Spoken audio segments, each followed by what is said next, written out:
कल हमने ठोस एवं अर्धचालक युक्तियों के अंतर्गत अर्धचालक क्या होता है, अर्धचालक किन पदार्थों से बना होता है, अर्धचालक के जो प्रकार हैं इनके बारे में हमने क्या किया था, विस्तार से अध्ययन किया था। और उसके अंतर्गत हमने देखा था कि अर्धचालक जो होते हैं वो दो प्रकार के होते हैं। पहला जो होता है वो कौन सा होता है, निज अर्धचालक या आंतरिक अर्धचालक, या उसी को क्या कहते हैं, शुद्ध अर्धचालक, है ना, ठीक है। और जो दूसरा अर्धचालक होता है उसको हम क्या कहते हैं, बाह्य अर्धचालक या अशुद्ध अर्धचालक। और इसके बारे में हमने क्या किया था, कल डिटेल से विस्तार से देखा था कि जो निज अर्धचालक होता है वह शुद्ध अर्धचालक होता है, उसमें हम किसी भी प्रकार की मिलावट नहीं करते, है ना। लेकिन जो बाह्य अर्धचालक होता है उसमें हम क्या करते हैं, कुछ अशुद्धियाँ मिला देते हैं, ठीक है। तो उस प्रकार के अर्धचालक को क्या कहते हैं, बाह्य अर्धचालक। अशुद्धियों मिला देने से, अशुद्धियाँ जब हम मिला देते हैं तो क्या परिवर्तन होता है, उसकी चालकता बढ़ जाती है ना, वेरी गुड। उसकी जो चालकता होती है वो क्या हो जाती है, बढ़ जाती है, ठीक है। उसके आधार पे हमने देखा था कि हम क्या करते हैं, बाह्य अर्धचालक उसके आधार पे दो प्रकार के होते हैं, ठीक है। कौन कौन से होते थे, एन प्रकार के अर्धचालक होते थे, है ना, एन प्रकार, और दूसरा हमने क्या देखा था, पी प्रकार, ठीक। इसमें हमने एन प्रकार के बारे में विस्तार से अध्ययन किया था, ठीक। आज हम क्या करेंगे, आज हम पी प्रकार का अर्धचालक, उसकी संरचना, उसकी बनावट, उसकी क्रियाविधि, इसके बारे में देखेंगे। उसके साथ साथ हमने जो निज अर्धचालक व बाह्य अर्धचालक देखा है उसमें हम क्या करेंगे, अंतर को देखेंगे, और अर्धचालक में धारा का प्रवाह कैसे होता है इसके बारे में भी हम देखेंगे, ठीक है। तो आज हम क्या करेंगे, पी प्रकार का जो अर्धचालक है इसके बारे में हम अध्ययन करेंगे, ठीक है। तो जो दूसरा प्रकार होता है वो होता है पी प्रकार, या इसको क्या कहते हैं, ग्राही प्रकार का अर्धचालक,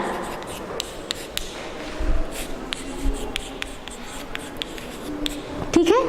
पी प्रकार का या ग्राही प्रकार का अर्धचालक जब शुद्ध जर्मेनियम के क्रिस्टल में या शुद्ध अर्धचालक में हम क्या करते हैं, त्रिसंयोजी वाले परमाणु मिला देते हैं, त्रिसंयोजी वाले अशुद्धियां मिला देते हैं, तो उस स्थिति में जो क्रिस्टल प्राप्त होता है उसे क्या कहते हैं, पी प्रकार का अर्धचालक कहते हैं, ठीक है। इसकी परिभाषा देख लेते हैं।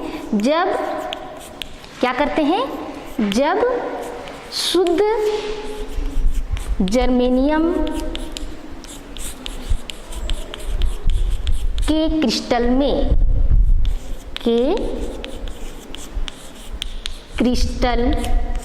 में या इसी को क्या कहते हैं, शुद्ध अर्धचालक, है ना, शुद्ध अर्धचालक में त्रिसंयोजी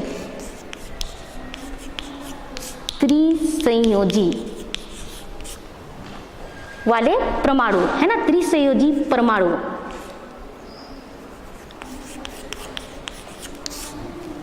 त्रिसंयोजी परमाणु।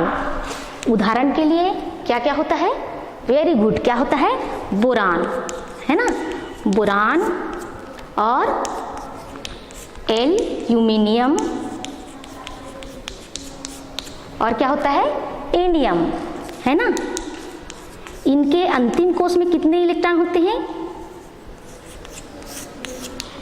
3 इलेक्ट्रॉन होते हैं, है ना। तो जब शुद्ध जर्मेनियम के क्रिस्टल में त्रिसंयोजी परमाणु इन्हें मिला देने पर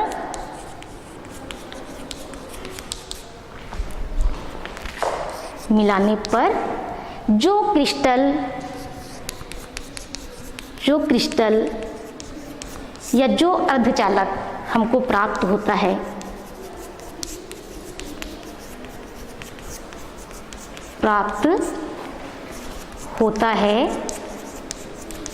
उसे क्या कहते हैं, पी प्रकार का अर्धचालक कहते हैं।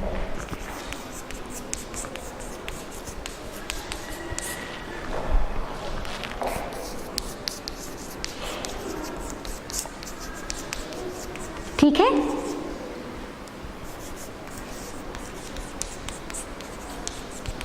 इस तरीके से हम देखते हैं कि जब शुद्ध जर्मेनियम के क्रिस्टल में त्रिसंयोजी परमाणु वाले जो पदार्थ होते हैं उनको मिला देने पर जो क्रिस्टल प्राप्त होता है उसे पी प्रकार का अर्धचालक कहते हैं। ठीक है ना। अब इसकी जो है हम बनावट जो है देखेंगे कि किस प्रकार से हम उसमें अशुद्धियाँ मिला देते हैं, तो उसके अंतर्गत क्या क्या क्रियाएं होती हैं।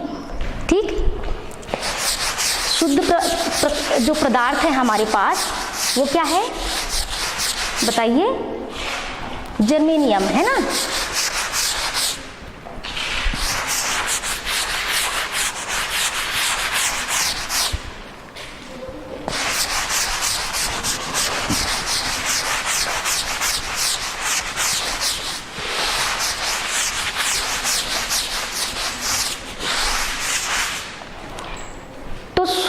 जर्मेनियम में हमने क्या किया, त्रिसंयोजी वाला पदार्थ, जिसमें हमने क्या लिया, उदाहरण के लिए लेते हैं बोरान।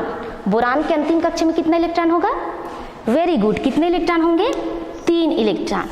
ठीक है ना। अब जर्मेनियम के जो परमाणु है उसके 4 जो परमाणु होते हैं वो क्या करेंगे, बोरान के पास आएंगे। ठीक है, ये जर्मेनियम का पहला परमाणु हो गया, ये जर्मेनियम का दूसरा परमाणु, ठीक है, और ये जर्मेनियम का तीसरा परमाणु, और यहाँ पे जर्मेनियम का चौथा परमाणु। ठीक है, इस प्रकार से ये चारों परमाणु अपने एक एक इलेक्ट्रॉन को लेकर कहाँ आते हैं, बोरान के पास। ठीक है, और ये बोरान के जो इलेक्ट्रॉन होते हैं इनके साथ क्या कर लेते हैं, सहसंयोजी बंध बना लेते हैं। ठीक है, लेकिन इसमें से 3 जो परमाणु होते हैं वही क्या कर सकते हैं, बोरान के अन्य 3 इलेक्ट्रॉनों के साथ अपना बंध बनाते हैं। लेकिन जो चौथा परमाणु होता है ये जब बोरान के पास आता है तो अब बोरान के पास कोई भी इलेक्ट्रॉन नहीं है। अब बोरान के पास कोई भी इलेक्ट्रॉन नहीं है, इसका मतलब है कि यहाँ जो स्थान है वो क्या हो गया, रिक्त हो गया, खाली हो गया, और इस रिक्त स्थान को हम क्या कहते हैं, होल कहते हैं। ठीक है ना, तो ये हो गया आपका होल। ठीक, अब यहाँ पर हम देखते हैं कि इसी प्रकार इस क्रिस्टल के अंदर जितने भी बोरान के परमाणु होंगे वो जो परमाणु हैं वो जर्मेनियम के 3 अन्य परमाणु के साथ तो साझा कर सकते हैं, परंतु चौथा कैसा हो जाएगा, चौथे के साथ साझा नहीं कर पाने के कारण से बोरान के पास क्या हो जाएगा, एक होल बच जाएगा। ठीक है, देखिए ये बोरान का दूसरा परमाणु ले लीजिए जिसके चारों ओर 3 इलेक्ट्रॉन है ना, और यहाँ पे जर्मेनियम का एक परमाणु अपना इलेक्ट्रॉन लेके आता है, यहाँ पे दूसरा, और इसके इस ओर तीसरा, और यहाँ पे ये चौथा। ठीक, बोरान के 3 जो इलेक्ट्रॉन है, 3 ओर के इलेक्ट्रॉन, ये इनके 3 ओर के जर्मेनियम के साथ क्या कर लेते हैं, सहसंयोजी बंध से साझा कर लेते हैं। इनके इलेक्ट्रॉन जो है सहसंयोजी बंध से क्या हो जाते हैं, जुड़ जाते हैं। लेकिन चौथा जो जर्मेनियम का परमाणु है इसके साथ साझा करने के लिए बोरान के पास क्या नहीं है, इलेक्ट्रॉन नहीं है। तो इस स्थिति में यहाँ पे क्या बच जाता है, होल हो जाता है, होल उत्पन्न हो जाता है। ठीक है, और हम जानते हैं कि होल को हम क्या कहते हैं, होल को क्या कहते हैं, धनावेशित कण, है ना। ठीक है, तो इस प्रकार से इस क्रिस्टल के अंदर यही क्रियाविधि के कारण से बोरान के क्या हो जाएंगे, होल जो है यहाँ पे काफी मात्रा में उपलब्ध हो जाएंगे। ठीक है ना। तो इस प्रकार जब होल काफी मात्रा में आ जाते हैं तो यहाँ पे आवेशवाहक कौन हो जाता है, आवेशवाहक होल हो जाता है। ठीक, तो इस प्रकार पी प्रकार के जो अर्धचालक होते हैं उसमें होलों की संख्या बहुत अधिक होने के कारण से होल जो होते हैं वो आवेशवाहक की भांति काम करते हैं। ठीक है ना। अब देखिए यहाँ पे जो हमने अशुद्धि मिलाई है, अशुद्धि क्या है, बोरान, है ना, और शुद्ध पदार्थ कौन सा है, जर्मेनियम। ठीक है, जो हमने अशुद्धि मिलाई है वो अशुद्धि क्या कर सकता है, शुद्ध पदार्थ से इलेक्ट्रॉन लेने की क्षमता रखता है। क्या करता है, इलेक्ट्रॉन लेने की क्षमता रखता है, क्योंकि इसके पास क्या है, होल है। ठीक है। तो ये होल जो होते हैं यहाँ से इलेक्ट्रॉन लेने की क्षमता रखता है या इलेक्ट्रॉन ले सकता है, इसलिए इसको क्या कहते हैं, ग्राही प्रकार का अर्धचालक कहते हैं, ठीक है ना। तो इस प्रकार हम क्या कह सकते हैं कि पी प्रकार का अर्धचालक क्या है, ग्राही प्रकार का अर्धचालक है, ठीक। यहाँ तक आपको बात समझ आ गई है ना।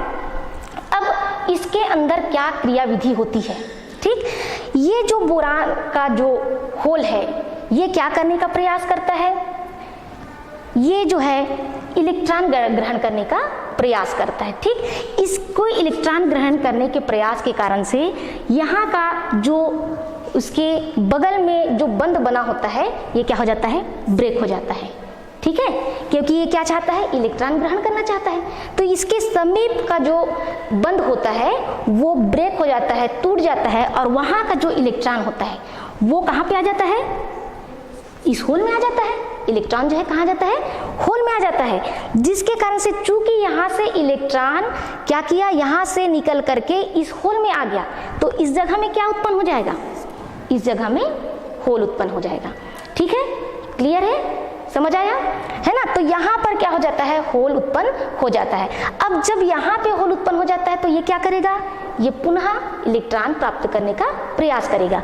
तो इसके जो साइड में या बगल में जो बंध बना है वहाँ से ये बंध टूट जाता है, और पुनः इसका जो इलेक्ट्रॉन है ये निकल कर कहाँ पे आ जाता है, होल में आ जाता है, ठीक है। और जैसे ही यहाँ का इलेक्ट्रॉन यहाँ आता है, यहाँ पे क्या निर्मित हो जाता है, होल निर्मित हो जाता है। इस प्रकार इस पूरे क्रिस्टल के अंदर क्या करता है, होल गति करते रहता है ना। जैसे इलेक्ट्रॉन से होल पूरा कंप्लीट होता है, पूरा होता है, वैसे ही उस इलेक्ट्रॉन के स्थान में क्या हो जाता है, होल निर्मित हो जाता है। और ये क्रियाविधि इसमें क्या होते रहती है, चलते रहती है, ठीक। अब यदि हम इसमें विद्युत क्षेत्र आरोपित कर दें, ठीक है, यदि हम इसमें क्या कर दें, विद्युत क्षेत्र आरोपित कर दें, तो जो इलेक्ट्रॉन यहाँ पे मुक्त होते हैं वो कहाँ की ओर जाएंगे, धन सिरे की ओर जाएंगे, और जो होल जो मुक्त होते हैं वो कहाँ जाएंगे, ऋण सिरे की ओर जाएंगे, और यहाँ पे फिर चालन जो है क्या हो जाएगा, संभव हो जाएगा, ठीक है। इस तरीके से हम पी प्रकार के अर्धचालक में देखते हैं कि आवेश किस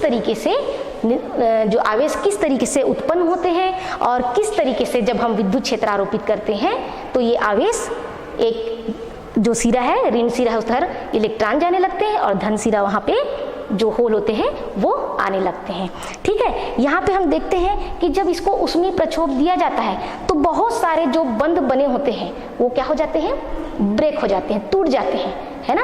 बहुत सारे जो बंध होते हैं उनमें क्या हो जाता है, ब्रेक हो जाते हैं, मतलब टूट जाते हैं तो वहाँ से बहुत सारे क्या होते हैं, होल और इलेक्ट्रॉन उत्पन्न होते हैं। परंतु चूंकि हम देखते हैं कि पहले से ही होल उपस्थित होते हैं, इसलिए यहाँ पे जो होल है उनकी संख्या कैसी होती है, अपेक्षाकृत इलेक्ट्रॉन से अधिक होती है ना। क्यों होती है, क्योंकि यहाँ पे पहले से ही होल उत्पन्न होते हैं, यहाँ पे पहले से ही होल रहते हैं, है ना, ठीक है। इसलिए होलों की संख्या कैसी होती है, इलेक्ट्रॉनों की अपेक्षा अधिक होती है। तो यहाँ पे अपन ऐसा लिख सकते हैं कि होल की संख्या P मतलब प्रोटॉन, है ना, इसकी जो संख्या होती है इस प्रकार के अर्धचालक में इलेक्ट्रॉन की संख्या से क्या होती है, अधिक होती है, ठीक है। और आवेश वाहक का काम कौन करता है, चूंकि होल की संख्या अधिक होती है इसलिए आवेश वाहक होल होते हैं, ठीक है ना। अब इस जो चीज को हमने जो देखा है इसको हम उसके बैंड के आधार पे, जो ऊर्जा बैंड होता है उसके आधार पे इसे हम देखते हैं।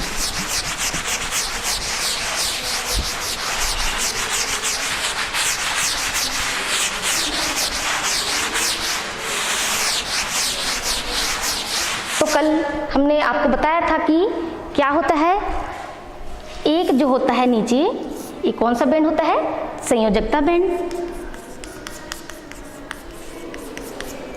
और उसके ऊपर अधिक ऊर्जा वाला जो बैंड होता है उसको कहते हैं हम चालन बैंड, और बीच का जो गैप होता है उसे हम क्या कहते हैं, वर्जित ऊर्जा अंतराल, ठीक है ना। अब अभी हमने देखा पी प्रकार के अर्धचालक में पहले से ही क्या होते हैं, होल जो होते हैं उपस्थित रहते हैं, है। तो उसके कारण से संयोजकता बैंड के निकट, यहाँ पर संयोजकता बैंड के निकट यहाँ पर एक ग्राही स्तर का ऊर्जा निर्मित हो जाता है। ग्राही स्तर, ग्राही ऊर्जा स्तर, है ना।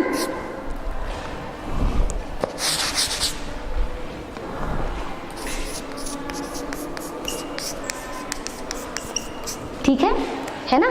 चूंकि जो होल पहले से ही पी प्रकार के अर्धचालक में होते हैं, इस कारण संयोजकता बैंड के निकट ग्राही ऊर्जा स्तर का एक स्तर निर्मित हो जाता है ना।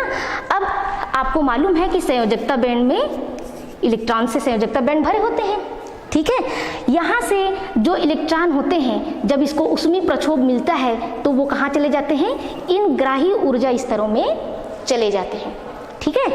जब इनको ऊष्मीय प्रक्षोभ मिलता है तो क्या करते हैं, ये संयोजकता बैंड से कहाँ चले जाते हैं, ग्राही ऊर्जा स्तर में ये इलेक्ट्रॉन चले जाते हैं, और यहाँ पर फिर जो बच जाते हैं ये हो जाते हैं आपके होल, ठीक है। इलेक्ट्रॉन कहाँ चले गए, इलेक्ट्रॉन चले गए ग्राही ऊर्जा स्तर में, और संयोजकता बैंड में क्या बच जाते हैं, होल बच जाते हैं। इस तरीके से पी प्रकार के अर्धचालक में जो फर्मी स्तर होता है ऊर्जा का, वो किसके नजदीक रहता है, संयोजकता बैंड के नजदीक रहता है, ठीक है ना। इस तरीके से हम पी प्रकार के अर्धचालक को देखते हैं कि ये जो अर्धचालक होता है इसमें त्रिसंयोजी परमाणु वाली अशुद्धियां मिलाई जाती हैं, जिसके कारण से होलों की संख्या क्या हो जाती है, अधिक हो जाती है, और होल आवेशवाहक की भांति काम करता है। और होल चूंकि एक इलेक्ट्रॉन जो है ग्रहण करने की क्षमता रखता है, इसलिए उसको ग्राही प्रकार का अर्धचालक कहते हैं, ठीक है। यहाँ तक ये बात समझ आई। अब हम जो निज अर्धचालक और बाह्य अर्धचालक देखे हैं, उनके बीच में हम क्या देखेंगे, अंतर देखेंगे, ठीक है। तो सबसे पहले देखते हैं निज अर्धचालक,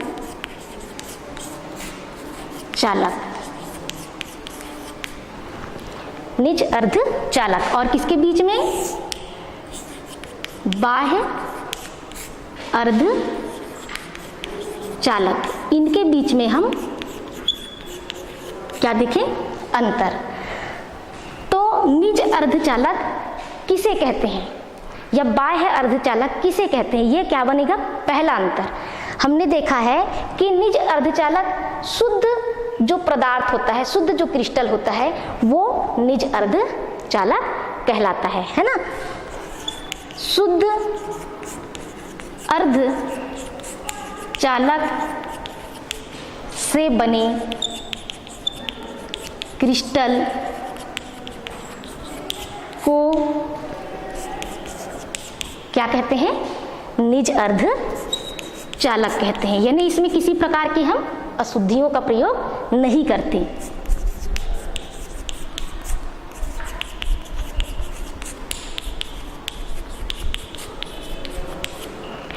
अब दूसरा बाह्य अर्धचालक क्या हो जाएगा, इसी के संगत पहला इसका अंतर क्या हो जाएगा कि बाह्य अर्धचालक उस अर्धचालक को कहते हैं जिसमें बाहर से कुछ अशुद्धियां मिला दी जाती है, ठीक है। इसमें हमने पंच संयोजी या त्रिसंयोजी वाले पदार्थ क्या कर दिए थे, शुद्ध अर्धचालक में मिला दिए थे, है ना। तो क्या कह सकते हैं कि जब शुद्ध अर्धचालक में बाहर से पंच संयोजी या त्रिसंयोजी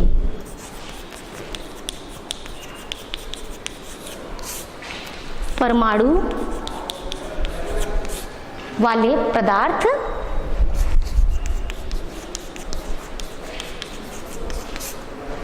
मिलाने पर प्राप्त हुई क्रिस्टल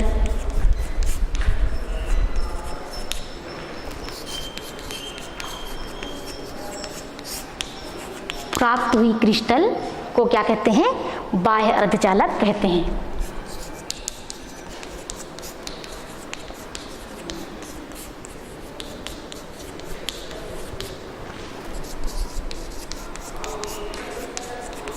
ठीक है ना? इस तरीके से निज अर्धचालक शुद्ध अर्धचालक से बने क्रिस्टल को निज अर्धचालक कहते हैं, जबकि जब शुद्ध अर्धचालक में हम बाहर से पंचसंयोजी या त्रिसंयोजी परमाणु वाले पदार्थ मिला देते हैं तो जो क्रिस्टल हमें प्राप्त होता है उसे हम क्या कहते हैं? बाह्य अर्धचालक कहते हैं। ठीक है, दूसरा अंतर आप इसमें बता सकते हैं क्या होता है निज अर्धचालक में? निज अर्धचालक में हम देखते हैं कि जो इलेक्ट्रॉन और होल की जो संख्या होती है वो कैसी होती है? बराबर होती है ना? कैसी होती है? बराबर होती है। तो निज अर्धचालक में इलेक्ट्रॉन व होल की संख्या कैसी होती है? बराबर होती है। ठीक है, निज अर्धचालक में इलेक्ट्रॉन व होल की संख्या बराबर होती है ना? यहाँ पे क्या होता है? n प्रकार का जो अर्धचालक होता है उसमें किसकी संख्या अधिक होती है? इलेक्ट्रॉन की, है ना? ठीक है, तो यहाँ पे हम देख सकते हैं कि बाह्य अर्धचालक में n प्रकार के अर्धचालक में इलेक्ट्रॉन की संख्या अधिक होती है, वहीं जो p प्रकार का अर्धचालक है वहां पे किसकी संख्या अधिक होती है? होल। वेरी गुड, है ना? किसकी संख्या अधिक होती है? होल की। तो p प्रकार के अर्धचालक में होलों की संख्या अधिक होती है। ठीक है, ये बात स्पष्ट हो गई कि निज अर्धचालक में इलेक्ट्रॉन व होल की जो संख्या होती है वो कैसी होती है? बराबर होती है, जबकि यहाँ पे हमने बाह्य अर्धचालक के अंतर्गत जो दो अन्य प्रकार देखे हैं, n प्रकार के अर्धचालक में इलेक्ट्रॉन की संख्या अधिक होती है और वहीं p प्रकार का जो अर्धचालक होता है उसमें होल की संख्या अधिक होती है। ठीक है, और इसके हम अंतर देख सकते हैं। ठीक है ना? तो हम और अंतर देखते हैं। ये दो अंतर हमको प्राप्त हो गए। इसी प्रकार जो तीसरा अंतर है वो क्या होगा?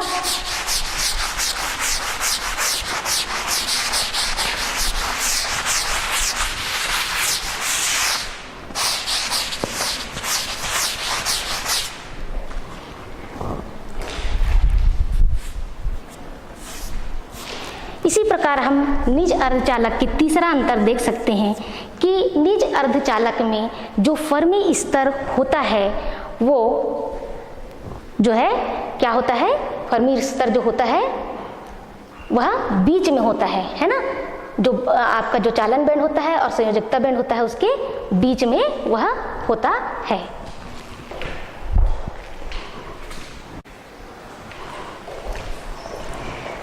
तीसरा अंतर होगा कि निज अर्धचालक में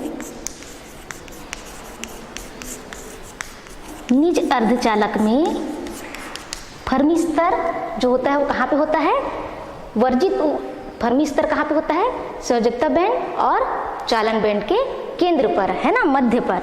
निज अर्धचालक में फर्मी स्तर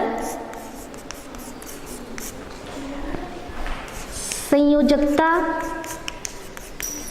बैंड व चालन बैंड के केंद्र पर होता है। ठीक है। निज अर्धचालक में जो फर्मी स्तर होता है वह संयोजकता बैंड व चालन बैंड के केंद्र पर होता है। ठीक, इसी तरीके से बाह्य अर्धचालक जो होता है इसमें क्या होता है कि जो फर्मी ऊर्जा स्तर होता है वह क्या हो जाता है, परिवर्तित हो जाता है, स्थानांतरित हो जाता है। इसमें n प्रकार के अर्धचालक में फर्मी स्तर जो होता है वह कहाँ पे चला जाता है, चालन बैंड की ओर खिसक जाता है ना। चालन बैंड की तरफ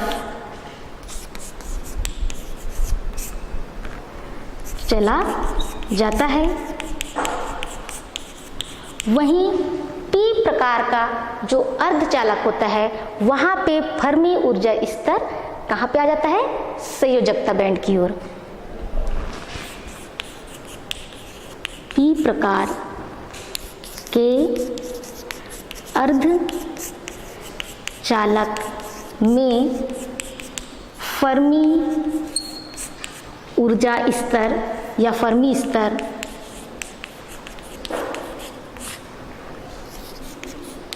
संयोजकता बैंड की ओर चला जाता है या खिसक जाता है। ठीक है, इस तरीके से यह तीसरा अंतर होता है कि निज अर्धचालक में फर्मी स्तर जो होता है वह संयोजकता बैंड और चालन बैंड के केंद्र पर बना रहता है, परंतु n प्रकार के अर्धचालक में फर्मी स्तर चालन बैंड की ओर खिसक जाता है, जबकि p प्रकार के अर्धचालक में जो फर्मी ऊर्जा स्तर होता है वह संयोजकता बैंड की ओर खिसक जाता है या संयोजकता बैंड की ओर आ जाता है ना। इसके अंतर्गत चौथा अंतर क्या हो जाएगा, चौथा अंतर हम देखेंगे कि जो निज अर्धचालक होता है यहाँ पर चालन किसके कारण से होता है, संयोजकता बंध के टूटने पर, है ना। विद्युत का चालन इलेक्ट्रॉन व होल के संयोजकता बंध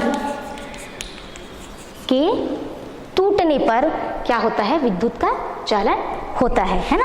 विद्युत का चालन इलेक्ट्रॉन व होल के संयोजकता बंध के टूटने पर होता है, परंतु बाह्य अर्धचालक जो होता है उसमें n प्रकार के अर्धचालक में हमने देखा था कि इलेक्ट्रॉन क्या थे, अधिक संख्या में थे, और p प्रकार के अर्धचालक में होल जो थे वो अधिक संख्या में थे, पहले से ही ये उपस्थित थे, इसलिए वहाँ पे जो है हम अशुद्धियाँ जो मिला देते हैं उसी के कारण से ही वहाँ पे चालन संभव हो जाता है। तो यहाँ पे अपन चौथा अंतर ये देख सकते हैं कि इस प्रकार का जो अर्धचालक होता है इसमें अशुद्धियाँ मिला देने से ही चालन संभव हो जाता है।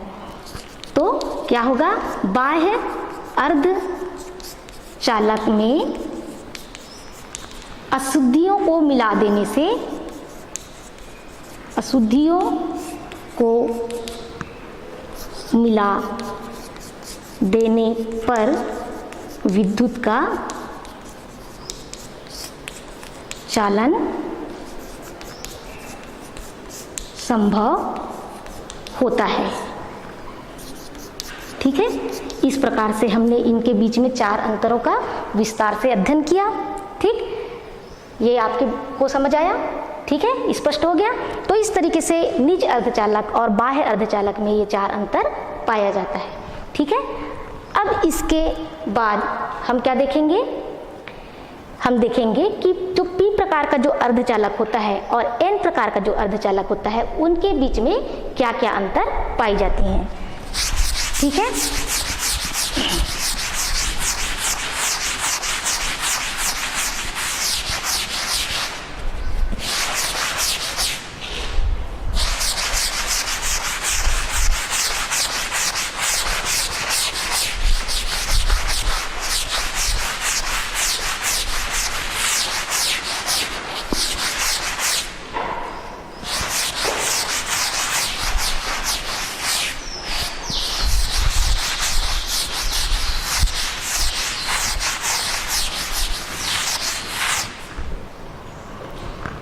तो देखिए n प्रकार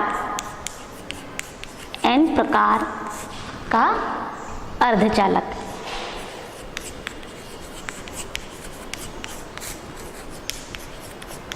और दूसरा है कौन सा अर्धचालक, p प्रकार का अर्धचालक।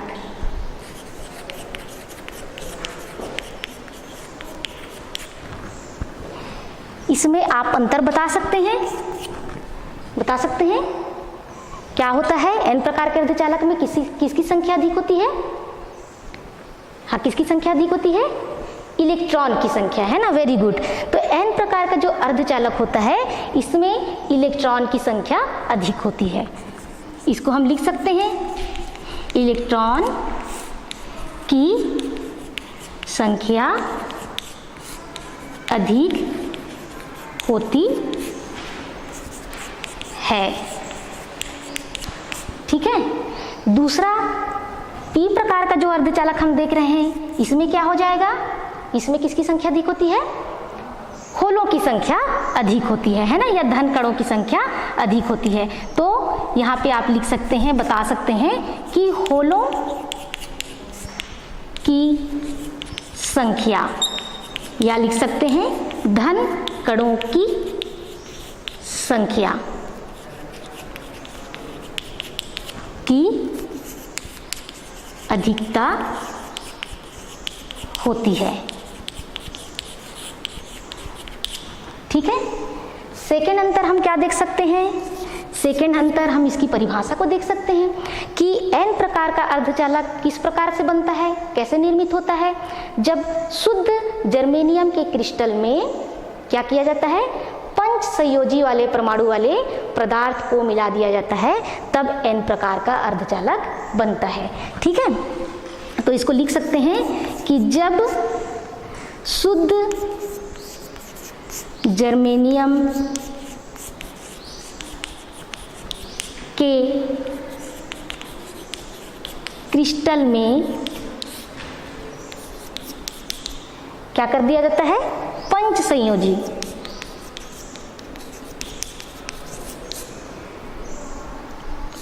संयोजी वाले परमाणु की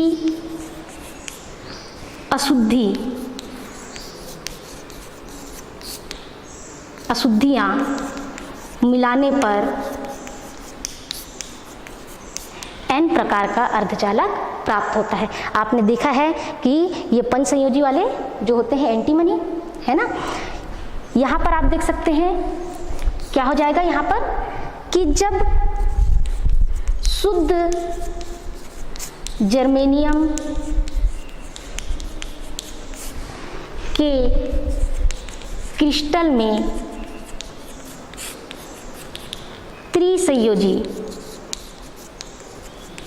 त्रिसंयोजी परमाणु वाले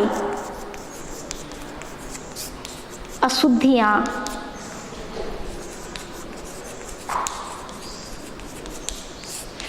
मिलाने पर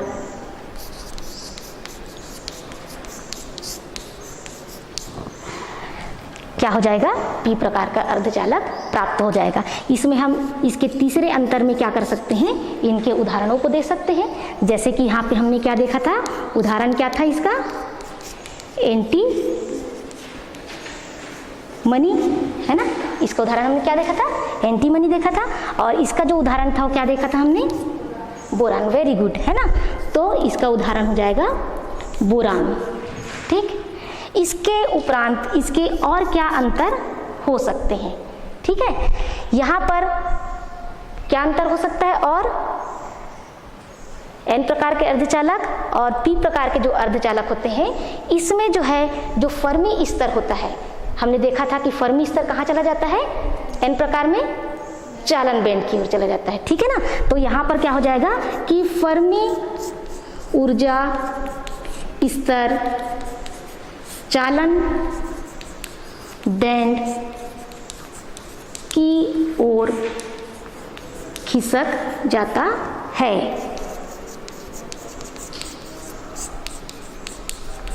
या चला जाता है, ठीक है। जबकि आपका यहाँ पे क्या होता है कि जो फर्मी ऊर्जा स्तर होता है, फर्मी ऊर्जा स्तर क्या हो जाता है, संयोजकता बैंड की ओर चला जाता है।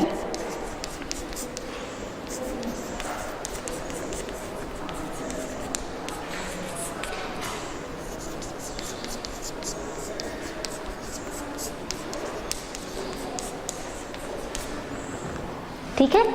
इसी प्रकार हमने इसको देखा था कि इसमें और एक अंतर था, वो क्या था, एन प्रकार का जो अर्धचालक होता है उसे क्या कहते हैं, उसका दूसरा नाम क्या है बताइए। एन प्रकार के अर्धचालक का दूसरा नाम क्या है, ग्राही प्रकार का अर्धचालक, है ना। क्या हो जाता है इसका दूसरा नाम, ग्राही प्रकार का अर्धचालक। तो हम इसको बता सकते हैं कि जो एन प्रकार का अर्धचालक है उसे ग्राही प्रकार का अर्धचालक भी कहते हैं, है ना।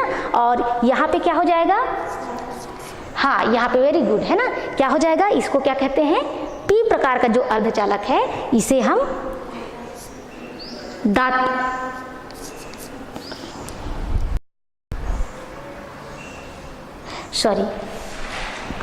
क्या होता है, एन प्रकार का जो अर्धचालक होता है उसे हम क्या कहते हैं, दाता प्रकार का अर्धचालक कहते हैं, है ना। और पी प्रकार के अर्धचालक को क्या कहते हैं, ग्राही प्रकार का अर्धचालक कहते हैं। ठीक है।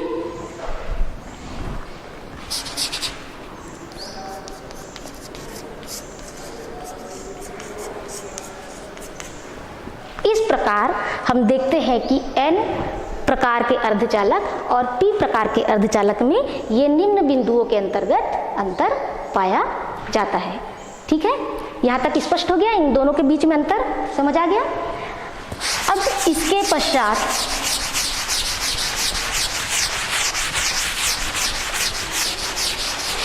हम देखते हैं कि अर्धचालकों में धारा का प्रवाह कैसे होता है।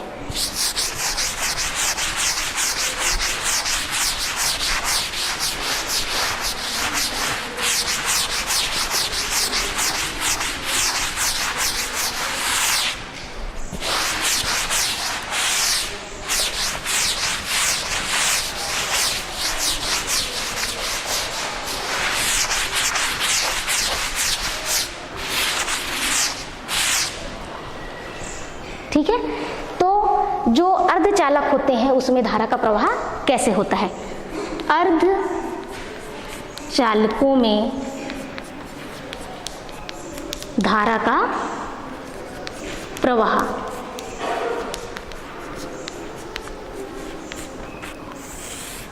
ठीक है, यदि हम अर्धचालक ले लें और वहाँ पे 6 परमाणुओं की कल्पना करें।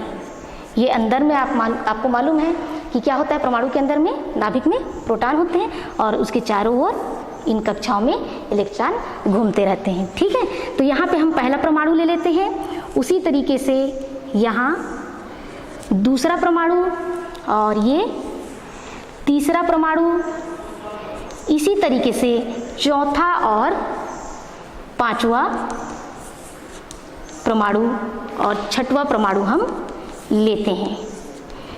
ठीक है, ये अर्धचालक है। अर्धचालक के अंतर्गत हम 4 परमाणुओं की कल्पना करते हैं। ठीक, अब यहाँ पे धारा किस तरीके से प्रवाहित होता है इसके बारे में हम अध्ययन करेंगे, है ना। तो यहाँ पर हम देखते हैं कि जो पहले तो जब इसको ऊष्मा प्राप्त नहीं होता है उस समय यहाँ पे कोई भी इलेक्ट्रॉन मुक्त अवस्था में नहीं होते हैं, परंतु जब इसे ऊष्मा प्राप्त होता है तो क्या होता है कि परमाणु से इलेक्ट्रॉन बाहर निकल जाते हैं। ठीक है, कहाँ निकल जाते हैं, बाहर निकल जाते हैं, स्वतंत्र अवस्था में आ जाते हैं। और जब हम विद्युत क्षेत्र आरोपित करते हैं तो इलेक्ट्रॉन किस दिशा में चलेंगे, धन क्षेत्र की ओर, है ना। जब हम यहाँ पे विद्युत क्षेत्र आरोपित कर देते हैं, ये मान लेते हैं धन सिरा है, ये ऋण सिरा है, इस प्रकार से, तो प्रारंभ में हमने देखा कि यहाँ पे कोई भी इलेक्ट्रॉन नहीं था। ठीक, परंतु ऊष्मा प्राप्त करने के बाद पहले परमाणु से एक इलेक्ट्रॉन क्या हो जाता है, एक इलेक्ट्रॉन निकल जाता है, मुक्त हो जाता है। और जैसे ही हम विद्युत क्षेत्र आरोपित करते हैं तो ये इलेक्ट्रॉन अपने गुण के अनुसार किस सिरे की ओर, धन सिरे की ओर गति करने लगता है। अब आप पाएंगे कि यहाँ पे एक जो इलेक्ट्रॉन निकल गया है वहाँ क्या बन गया, होल बन गया। क्या बन गया, होल बन गया। अब जब यहाँ होल निर्मित हो जाता है तो जो दूसरा परमाणु है वहाँ का एक इलेक्ट्रॉन जो यहाँ पे था वो निकल कर कहाँ आ जाता है, पहले वाले परमाणु में के होल में आ जाता है। ठीक है, और जैसे ही वो यहाँ आता है यहाँ पे क्या हो जाएगा, एक होल निर्मित हो जाएगा। ठीक इसी तरीके से तीसरा जो परमाणु है, यहाँ जो इलेक्ट्रॉन उपस्थित है वो दूसरे परमाणु में के होल में आ जाता है और यहाँ होल निर्मित हो जाता है। इसी प्रकार चौथा परमाणु का जो इलेक्ट्रॉन होता है तीसरे परमाणु में आ जाता है और यहाँ पे होल निर्मित हो जाता है। यही क्रिया पांचवें परमाणु में होता है कि यहाँ का इलेक्ट्रॉन निकलकर यहाँ आ जाता है और यहाँ पे क्या हो जाता है, होल निर्मित हो जाता है। इसी तरीके से छठवां परमाणु की बात करें तो यहाँ का जो इलेक्ट्रॉन होता है वो कहाँ चला जाता है, पांचवें में चला जाता है और यहाँ पे क्या बन जाता है, होल बन जाता है। तो इस तरीके से जो है इलेक्ट्रॉन इस ओर बढ़ रहा है और होल कहाँ बढ़ रहा है, उस ओर बढ़ रहा है। ठीक है, अंतिम परमाणु की बात करें, छठवें परमाणु में जैसे ही होल निर्मित होता है बैटरी के ऋण सिरे से एक इलेक्ट्रॉन कहाँ चला जाता है, कहाँ चला जाता है, छठवें परमाणु में चला जाता है। इस तरीके से इलेक्ट्रॉन जो होते हैं वो विद्युत क्षेत्र यहाँ बैटरी में चलते रहते हैं और होल कहाँ चलते हैं, इसके अंदर गति करते रहते हैं। हमने देखा होल निर्मित होते चला गया था। ठीक है, इस प्रकार से इलेक्ट्रॉन और होल के प्रवाह के कारण से ही अर्धचालकों में धारा प्रवाह होता है। ठीक है, ये समझ आ गया है ना। तो इस प्रकार की ये जो गतिविधियां हैं अर्धचालकों में चलती रहती हैं और जिसके कारण से धारा का प्रवाह संभव होता है। ठीक है, अब आप अर्धचालकों के बारे में काफ़ी जानकारी आपने प्राप्त करी। इनका दैनिक आप उपयोग देखते हैं, कहीं आपको ये दिखाई देते हैं अर्धचालक। आपने सोलर पैनल देखा है ना, सोलर पैनल कैसे बनाया जाता है, सोलर पैनल ये आपने देखा होगा है ना। सोलर पैनल इस प्रकार से बनाते हैं, इसकी दिशा कहाँ पे होती है, बिल्कुल सही जवाब है ना, इसकी जो दिशा होती है वो सूर्य की दिशा में होती है इस प्रकार से।